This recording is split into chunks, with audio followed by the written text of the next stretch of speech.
தம்பி தங்கச்சி எவனும் ஆதரிக்க வேண்டாம். நிச்சயம் அவங்க ஆதரிக்க போறதும் இல்லை. இயேசுதான் ஆதரிப்பார். ஆமா ஆமா, இயேசுதான் உங்களை தேற்ற முடியும். இந்த பாஸ்டர்ஸ் உங்களை நின்று உங்களை ஆதரிக்க போறது இல்லை.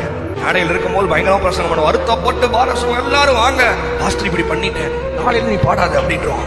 இது கொயர்ல சைலண்டா பாஸ்டர் என்ன பண்ணுவாரு, தெரியாத ஒரு நபர் உனக்கு முன்னாடி வர சொல்லி உன்னை ஸ்டேஜ் ஏற்றி பண்ண, ஏமா லேட்டா வந்த, அப்ப தெரிஞ்சிருக்கணும். ஐயோ இது சொன்னதுனாலதான் பாஸ்டரு, அதனாலதான் பாதி பேர் பாஸ்டர் கிட்ட எதுவுமே சொல்ல மாட்டேங்கிறான், சைலண்டா செஞ்சுட்டு போயிடறான்.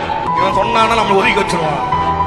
நீ போய் ஏதாச்சும் பாஸ்டர் போய் ஸ்டேஜ்ல உன்னை இயேசு நேசிக்கிறா, அறுத்தப்பட்டு பாரு எல்லாம் வாங்க, பாரம் சுமங்கிற சுமை தாங்கி இயேசு அப்படியே பிரச்சனை போய் பாஸ்டர் இப்படி, ஐயோ இதையாமா செஞ்ச, ஐயோ உடனே கூப்பிடு அசிஸ்டன்ட் பாஸ்டர் கூப்பிட்டு, அதுலேருந்து அவனை கீபோர்டு வாசி வைக்காத அப்படின்றான், அதுலேருந்து அவனை பாட்டு பாட வச்சிடாதீங்க அப்படின்னு சொல்லிடுவான்.